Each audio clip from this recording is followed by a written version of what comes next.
Hello to all my dear students, मैं नाम है सुमित राणा। बच्चों, आप सभी का हमारे Sumit Rana academic classes that means SR academic classes में बहुत बहुत स्वागत है। आज के बच्चों इस लेक्चर में हम लोग लेक्चर थर्ड है हमारा, और जो हमारे बायोलॉजी क्लास 12th के मोस्ट इंपॉर्टेंट की पॉइंट्स चल रहे थे, जिसमें 7 चैप्टर हम लोगों ने कवर कर लिए थे। बाकी के बचे 6 चैप्टर आज के इस वीडियो में हम लोग डिस्कस कर लेंगे। ठीक है, तो 7 जो चैप्टर हम लोग देख चुके थे वो ह्यूमन हेल्थ के ऊपर था, और आज का जो 8वां चैप्टर हमारा है वह है माइक्रोब्स इन ह्यूमन वेलफेयर। ठीक है, अब इसमें सबसे पहला जो क्वेश्चन आपका बनता है वो है कि दूध में मिलने वाले जीवाणु यानी बैक्टीरिया फाउंड इन मिल्क, दूध में जो जीवाणु मिलते हैं, बैक्टीरिया मिलते हैं, उनका नाम क्या है? तो आप कहेंगे सर स्ट्रेप्टोकोकस लैक्टिस और लैक्टोबैसिलस लैक्टिस। ये दो प्रकार के ऐसे बैक्टीरिया हैं जो दूध के अंदर पाए जाते हैं। ठीक है बेटा, चलिए दूसरा क्वेश्चन ये है कि दूध में मिलने वाली प्रोटीन, बहुत सिंपल है, आप सभी जानते हैं कि दूध में मिलने वाली प्रोटीन कौन सी होती है? केसीन प्रोटीन होती है। ठीक है, फिर तीसरा क्वेश्चन है पनीर बनाने में उपयोग कवक यानी कि फंजाई या फंगस यूजफुल इन मेकिंग चीज, है ना। पनीर बनाने के लिए कौन सा उपयोगी कवक होता है जिसका हम यूज करते हैं? तो उसका नाम है पेनिसिलियम कॉम्बर्टाई या पेनिसिलियम रॉकफोर्टी। ठीक है, तो पेनिसिलियम कॉम्बर्टाई या पेनिसिलियम रॉकफोर्टी, ये क्या है बेटा? ये दूध से पनीर बनाया जाता है इनसे स्पेशली। ठीक है, तो ये बात याद रखना, ये जो यहां पर जितने भी मैं पॉइंट आप लोगों को बता रहा हूं ये की पॉइंट है, और ये एक नंबर यानी वेरी शॉर्ट क्वेश्चन तो आपका तैयार हो ही रहा है, लेकिन उसके साथ साथ ये आपका एमसीक्यूज बेस लेवल पर भी क्वेश्चन पक्के हो रहे हैं। नेक्स्ट क्वेश्चन हमारा फोर्थ है, टेरामाइसिन नामक प्रतिजैविक औषधि प्राप्त होती है। तो antibiotic medicine called Terramycin is found in, किससे मिलती है? तो आप कहेंगे सर स्ट्रेप्टोकोकस रिमोसस। ठीक है, स्ट्रेप्टोकोकस की एक स्पीसीज है रिमोसस, इससे क्या करते हैं हम लोग? एंटीबायोटिक प्राप्त करते हैं टेरामाइसिन नामक। ठीक है, फिर नेक्स्ट क्वेश्चन देखिए आप लोगों के मोबाइल स्क्रीन पे ये है कि औद्योगिक स्तर पर पेनिसिलिन को प्राप्त किया जाता है। Penicillin is obtained on industrial scale या इंडस्ट्रियल लेवल। पेनिसिलिन एक प्रकार की क्या है? एंटीबायोटिक है, इसको हम प्राप्त करते हैं किस स्तर पर? औद्योगिक स्तर पर। आज इसका बहुत बड़ा यूज है। तो किससे प्राप्त होती है? तो पेनिसिलियम क्राइसोजेनम। ठीक है, तो पेनिसिलियम क्राइसोजेनम से औद्योगिक स्तर पर पेनिसिलिन को हम प्राप्त करते हैं। नेक्स्ट क्वेश्चन है, तंबाकू और चाय उद्योग में प्रयुक्त जीवाणु bacteria used in tobacco and T industry, उसका नाम है बैसिलस मेगाथेरियम, बैसिलस मेगाथेरियम और माइक्रोकोकस कैंडिडेंस।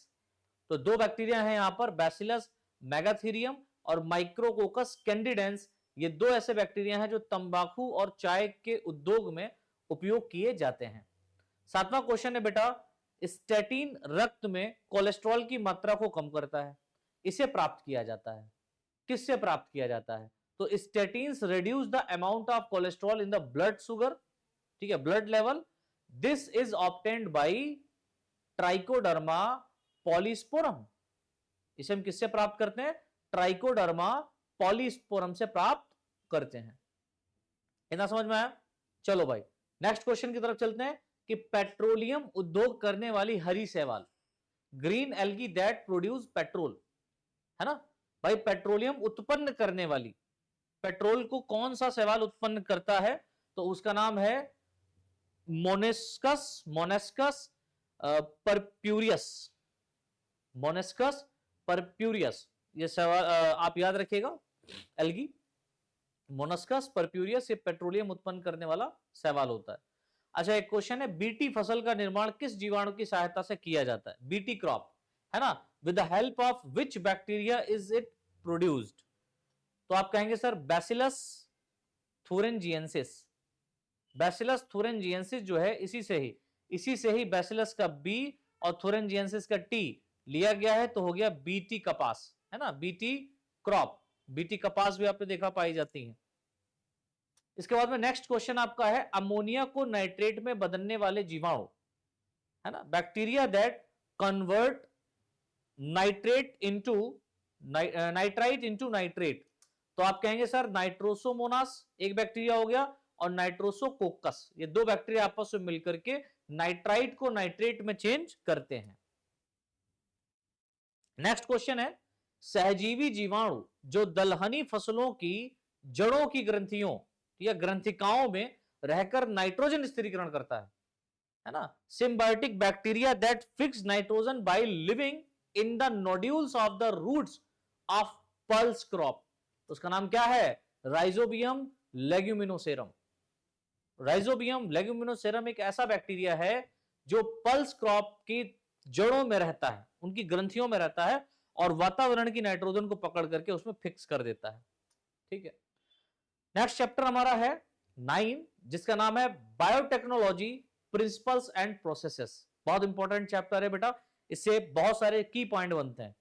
तो सबसे पहला की पॉइंट आपका बनता है, अनुवांशिक पदार्थ में जीनी हेरफेर करने की प्रक्रिया को कहते हैं जीनी हेरफेर, यानी कि जीन में हम हेरफेर करेंगे, जीन मैनिपुलेशन करेंगे। The process of genetic manipulation of genetic material is called, क्या कहलाता है बेटा, आप कहेंगे सर जेनेटिक इंजीनियरिंग कहलाता है ना। उसके बाद में सेकंड क्वेश्चन आता है, जीएमओ का पूरा नाम, फुल नेम ऑफ जीएमओ, तो जेनेटिकली मॉडिफाइड ऑर्गेनिज्म। जीएमओ का मतलब G for genetically, M for modified और ओ फॉर ऑर्गेनिज्म। ऐसे ऑर्गेनिज्म को बनाया गया जिसको हमने जेनेटिक लेवल पर मॉडिफाइड कर दिया और भी अच्छा बना दिया उसको। ठीक है, नेक्स्ट क्वेश्चन है, नेशनल बायोटेक्नोलॉजी बोर्ड की स्थापना हुई। National biotechnology board stabilised with which सन, तो आप कहेंगे सर 1982 में, 1982 में। उसके बाद में नेक्स्ट क्वेश्चन है, डीबीटी का पूरा नाम, फुल नेम ऑफ डीबीटी, तो आप कहेंगे सर डिपार्टमेंट ऑफ बायोटेक्नोलॉजी।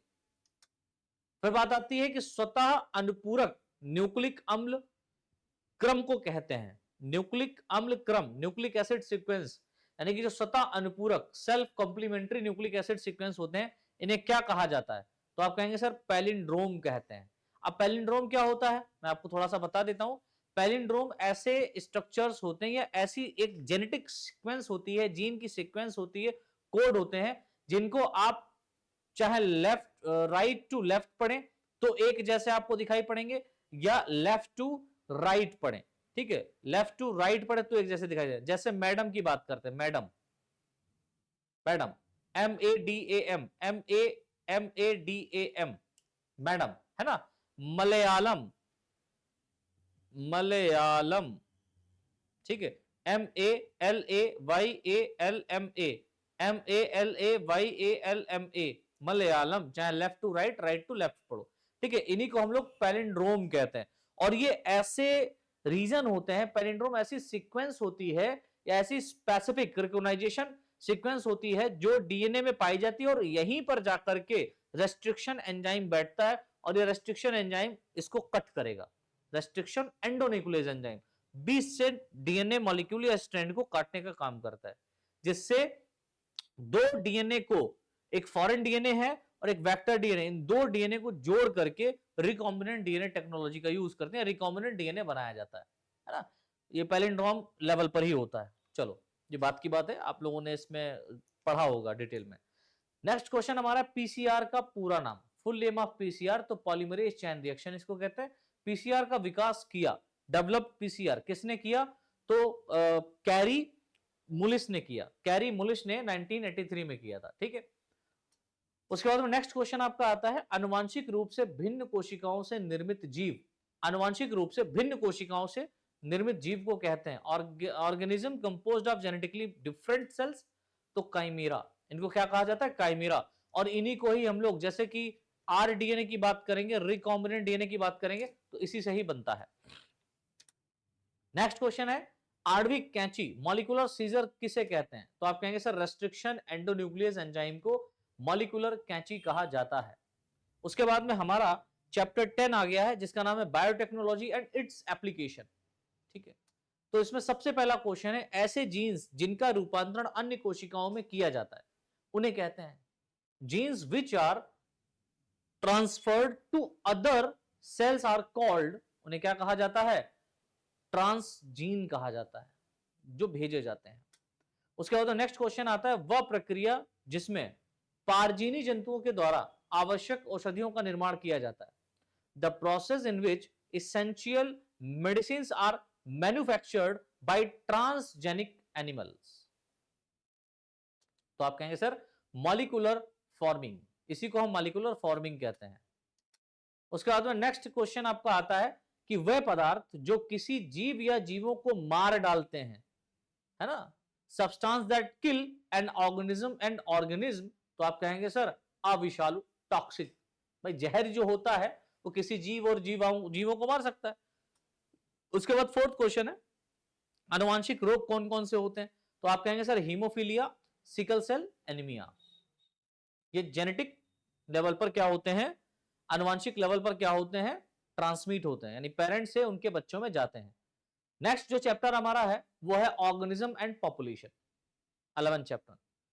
पहला क्वेश्चन ऑर्गेनिज्म एंड पॉपुलेशन में जो की पॉइंट है वो आपको पता रहना चाहिए कि जीव और उसके वातावरण के बीच जो संबंध होता है उसके अध्ययन को हम कहते हैं the study of the relationship between an organism and its conservation is called as ecology. इसको हम लोग पारिस्थितिकी कहते हैं। सेकेंड क्वेश्चन आता है सभी जीवधारियों में अपने पर्यावरण के अनुसार स्वयं में परिवर्तन करने की क्षमता को कहते हैं, क्या कहते हैं, तो एडेप्टेशन या ऑप्टिमाइजेशन, अनुकूलन कहा जाता है। पृथ्वी चारों ओर से गैसीय आवरण से ढकी हुई है, इसे कहते हैं, क्या कहते हैं सर, वातावरण कहते हैं, इसी को तो एनवायरमेंट कहेंगे। उसके बाद नेक्स्ट क्वेश्चन आपसे पूछा जाएगा जलमंडल, थलमंडल, वायुमंडल का वह भाग जहां जीवधारी रहते हैं उसको क्या कहते हैं सर, जैव मंडल कहते हैं, बायोस्फीयर कहते हैं। नेक्स्ट क्वेश्चन जो पादप विशेष आवासीय स्थिति को प्रकट करते हैं, जो पादप विशेष आवासीय स्थिति को प्रकट करते हैं उन्हें क्या कहते हैं, प्लांट इंडिकेटर कहते हैं। जैसे लाइकेन की हम बात करें, पादप संकेत लाइकेन इंडिकेट करता है कि वहां का जो वातावरण होगा वो बहुत अच्छा और शुद्ध होगा।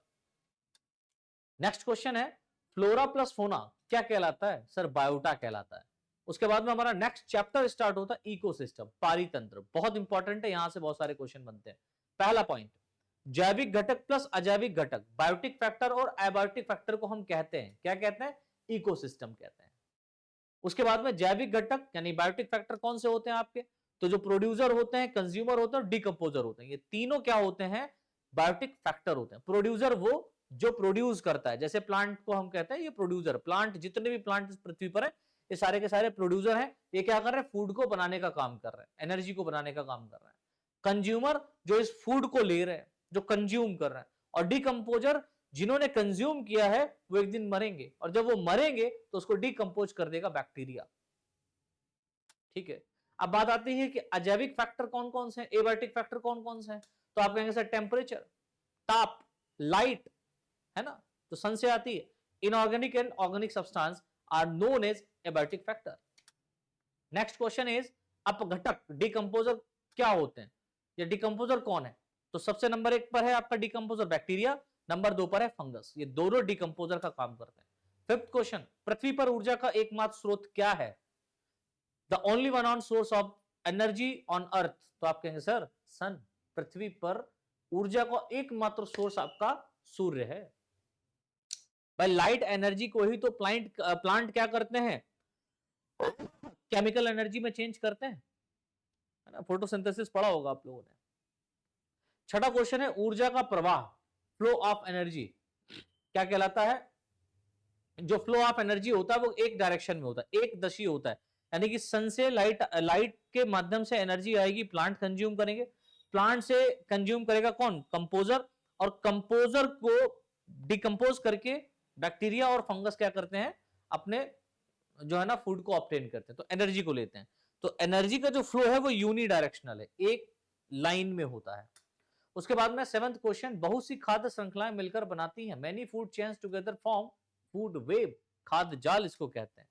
ठीक है, नेक्स्ट क्वेश्चन है समुद्र में प्रकाश संश्लेषण करते हैं, फोटोसिंथेसिस इन द सी, तो फाइटोप्लैंक्टन, पादप प्लवक इनको कहा जाता है। नवा क्वेश्चन है ऊर्जा का 10% स्थानांतरण नियम दिया, given the 10% energy transfer rule, तो किसने प्रपोज किया, तो लिंडमैन ने प्रपोज किया था, याद रखना लिंडमैन ने। 10वां क्वेश्चन है पारितंत्र शब्द दिया, किसने दिया, give the word of ecosystem, तो आप कहेंगे सर एजी टेंसले ने दिया। उसके बाद में 13 क्वेश्चन हमारा है बायोडाइवर्सिटी एंड कंजर्वेशन, इससे बहुत सारे क्वेश्चन आपके बनेंगे, बायोडाइवर्सिटी एंड कंजर्वेशन, ये लास्ट चैप्टर हमारा है इसमें सबसे पहला क्वेश्चन बनता है जीवों की विभिन्नता, डाइवर्सिटी ऑफ ऑर्गेनिज्म कहलाती है बायोडाइवर्सिटी। दूसरा क्वेश्चन, जैव विविधता के घटक, कंपोनेंट ऑफ बायोडाइवर्सिटी कौन है? तो आप कहेंगे सर जेनेटिक्स होती है, specific and ecological diversity. Genetic, specific and ecological diversity क्या होती है? ये कंपोनेंट्स होते हैं, ये घटक होते हैं जैव विविधता के। जैव विविधता का शब्द दिया है ना, term was biodiversity, term given was biodiversity, तो आप कहेंगे सर एडवर्ड विल्सन ने। भारत में स्थापित पहला राष्ट्रीय उद्यान, नेशनल पार्क, सबसे पहला जो नेशनल पार्क स्थापित किया गया था भारत में, इंडिया में, वो कौन सा है? तो आप कहेंगे sir Jim Corbett national park. इसको हम लोग हैली नेशनल पार्क के नाम से भी जानते हैं। नेक्स्ट क्वेश्चन आप लोगों के सामने ये रहा कि विदेशी प्रजातियां जो देश की प्रजातियों के लिए खतरनाक सिद्ध हुई हैं, वो कौन कौन सी हैं, है ना? तो आप कहेंगे सर कैरेट ग्रास, ठीक है, पार्थेनियम और हाइसिंथ, ठीक है, इकॉर्निया। उसके बाद में नेक्स्ट क्वेश्चन है क्रायो प्रिजर्वेशन क्या होते हैं, है ना? तो क्रायो प्रिजर्वेशन कहने का मतलब होता है दुर्लभ तथा संकटग्रस्त जातियां, ठीक है, जिनके जनन द्रव्य को बहुत कम ताप पर, अबाउट -196 डिग्री सेल्सियस पर स्टोर करने की जो विधि होती है उसको हम लोग क्रायो प्रिजर्वेशन कहते हैं। तो method of storing germ plasm of rare and endangered species at very low temperature about 196 degree Celsius is known as cryopreservation। ठीक है, ओके। इसके बाद में नेक्स्ट क्वेश्चन आपका रहेगा, इसमें सबसे अधिक जैव विविधता पाई जाती है, सबसे ज्यादा जैव विविधता कहां पाई जाती है? तो आप कहेंगे sir the Amazon tropical forest of America. America में जो अमेज़न के जंगल पाए जा रहे हैं या पाया जा रहा है, वहां पर सबसे ज्यादा बायोडाइवर्सिटी देखने को मिलती है। नेक्स्ट क्वेश्चन है विलोपन के प्रकार, टाइप ऑफ डिलीशन क्या है? तो नेचुरल एक्सटिंक्शन, यानी कि नेचुरल एक्सटिंक्शन में क्या हो कि प्राकृतिक तौर पर कोई प्रजाति खत्म हो जाए। मास एक्सटिंक्शन यानी कुछ ऐसा हो जाए जिससे बहुत सारी प्रजातियां एक साथ विलुप्त हो जाएं। और एंथ्रोपोजेनिक एक्सटिंक्शन, ठीक है। तो तीन प्रकार के विलोपन यहां पर देखने को मिले हैं पृथ्वी पर। पृथ्वी का फेफड़ा किसे कहते हैं? तो आप कहेंगे sir the vast Amazon forest, बृहद प्रकार का जो अमेज़न फॉरेस्ट है, इसी को हम लोग लंग्स ऑफ अर्थ कहते हैं। सफेद चीता कहां संरक्षित है? तो मध्य प्रदेश के रीवा में। नेक्स्ट क्वेश्चन, हॉट स्पॉट किसे कहते हैं? तो आप कहेंगे सर वह एरिया जहां पर जातीय समृद्धि बहुत अधिक होती है, बहुत सारे जिस एरिया में डिफरेंट टाइप के ऑर्गेनिज्म पाए जाते हैं, उसी को हम लोग हॉट स्पॉट कहते हैं। नेक्स्ट, जीव जातियों का उनके प्राकृतिक वासस्थानों में संचरण क्या कहलाता है? इन सिटू कंजर्वेशन कहलाता है। भाई जो ऐसे जीव जातियां हैं जिनको उसी नेचुरल, मान लो कुछ ऐसी स्पीसीज पाई जा रही है जो अपने नेचुरल लेवल पर ही है, नेचुरल एरिया में ही है, तो उस स्पीसीज को वहीं पर हमने क्या कर दिया? कंजर्व कर दिया, सुरक्षित उसका देखभाल करने लगे, उसको टाइम टू टाइम खाना पीना देने लगे, तो ये संरक्षण हो गया। तो ऐसे संरक्षण को हम कहते हैं इन सिटू कंजर्वेशन। अब जब बात आती है कि जीव जातियों का उनके प्राकृतिक वास स्थानों से हटा करके अन्य स्थानों पर संरक्षण किया जाए, तो उसको हम लोग एक्स सिटू कंजर्वेशन कहते हैं। यानी कि मान लो किसी एक एरिया में कोई ऑर्गेनिज्म रहता है, वो उसके लिए स्वाभाविक है, वो एरिया उसके लिए प्राकृतिक तौर से बना हुआ है, लेकिन उसको वहां से हटा करके किसी दूसरे एरिया में जो उसके लेवल का है ही नहीं, वहां पर ले जाकर के उसको अगर हम संरक्षित करते हैं, तो उसको हम लोग बोलते हैं एक्स सिटू कंजर्वेशन। इसके बाद में एक क्वेश्चन आता है, एमबीए की फुल फॉर्म क्या है? तो एमबीए वो वाला एमबीए नहीं हो रहा है, एमबीए यहां पर कहने का मतलब होता है मैन एंड बायोस्फीयर प्रोग्राम, ठीक है, ये प्रोग्राम चलाया जाए। बीआरपी कहने का मतलब बायोस्फीयर रिजर्व प्रोग्राम। एनईईआरआई कहने का मतलब national environmental engineering research institute, ठीक है, नैरी। फिर है हमारा CAZRI काजरी, central arts zone research institute. फिर है CBD मतलब कंजर्वेशन ऑफ बायोलॉजिकल डाइवर्सिटी। फिर क्वेश्चन है CITES मतलब conservation on international trade in endangered species of wild fauna and flora. UNEP कहने का मतलब होता है united national environmental programme. UNDP united national development programme, ठीक है। तो इस तरीके से बेटा ये पूरा कंप्लीट होता है हमारा टॉपिक, राइट। तो जितने भी यहां पर हमारे इंपॉर्टेंट की पॉइंट्स थे, सभी चैप्टर के हमने कवर कर लिए हैं। 13 से 14 चैप्टर आपको पढ़ने हैं, जिसमें से हमने सारे के सारे चैप्टर्स के जो इंपॉर्टेंट पॉइंट्स थे, इंपॉर्टेंट की पॉइंट्स है, जिनसे आपके वेरी शॉर्ट क्वेश्चन बन सकते हैं और आपका 1 नंबर का मल्टीपल चॉइस क्वेश्चन में क्वेश्चन आ सकता है, उसको हमने कवर कर लिया है। ठीक है, जो वेरी शॉर्ट क्वेश्चंस मैंने बताए थे उसके भी हमने आंसर आप लोगों को बता दिए हैं। अब हम बात करेंगे शॉर्ट क्वेश्चन के ऊपर। ठीक है, जो आधे पेज में लिखने के लिए क्वेश्चन आता है, 2-3 नंबर का जो क्वेश्चन आता है उस पर हम बात करेंगे। ठीक है, वेरी शॉर्ट क्वेश्चंस के ऊपर हम बात करेंगे। वेरी शॉर्ट क्वेश्चंस पे हमने बात कर ली है। अब हम शॉर्ट क्वेश्चन के ऊपर बात करेंगे जो 3 नंबर का आता है। 1 नंबर 2 नंबर वाले तो हमने देख लिए, अब 3 नंबर में जो क्वेश्चन आपके पूछे जाते हैं उनकी बात करेंगे। फिर लॉन्ग क्वेश्चन की बात करेंगे जो 5 नंबर का पूछा जाता है आपसे, 6 नंबर का, 8 नंबर का कहीं कहीं होता है। ठीक है, तो उस पर बात करेंगे। तो अभी तक हम लोगों ने क्या क्या पढ़ लिया, वो एक बार मैं रिवाइज कर दूं। हम लोगों ने जो वेरी शॉर्ट क्वेश्चन आंसर हमने बताए थे उसके आंसर हमने आपको बता दिया है, वन शॉट वीडियो में पूरा पड़ा हुआ है, प्लेलिस्ट में जाकर के चेक करिएगा।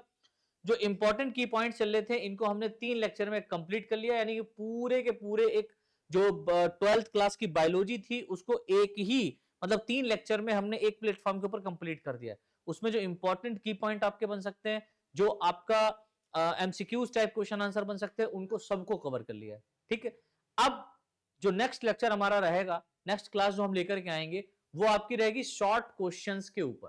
तो पहले शॉर्ट क्वेश्चन बता देंगे, फिर एक एक करके हर एक शॉर्ट क्वेश्चन को 1 वीडियो 2 वीडियो में हम कवर करा देंगे। ठीक है, तो आज के लिए इतना ही। बहुत बहुत धन्यवाद। अगर वीडियो बच्चों आप लोगों को अच्छा लग रहा है, आपकी तैयारी हो रही है, तो प्लीज इसको ज्यादा से ज्यादा आप लोग अपने मित्रों के साथ में, दोस्तों के साथ में साझा जरूर करें, शेयर जरूर करें। और चैनल सब्सक्राइब नहीं किया है तो चैनल सब्सक्राइब करके बेल आइकन दबा लें। यहाँ पे जो भी वीडियो लेक्चर पड़ेगा वो सबसे पहले आपको मिलेगा, और इसकी पीडीएफ जो रहेगी वो आपको हमारे टेलीग्राम ग्रुप के ऊपर मिल जाएगी। ठीक है, तो टेलीग्राम को लोड कर लीजिए फोन में अगर लोड नहीं है, और उसका लिंक यहाँ पर दिया गया है। ठीक है, टेलीग्राम ग्रुप का लिंक वीडियो के ही डिस्क्रिप्शन में है, तो लिंक पे क्लिक करो, सीधे टेलीग्राम में ज्वाइन कर लो, वहां पर इसकी पीडीएफ आपको मिल जाएगी, वहां से अपनी पीडीएफ तैयार कर लो। ठीक है, तो मिलते हैं नेक्स्ट लेक्चर में। आज के लिए इतना ही, बहुत बहुत धन्यवाद।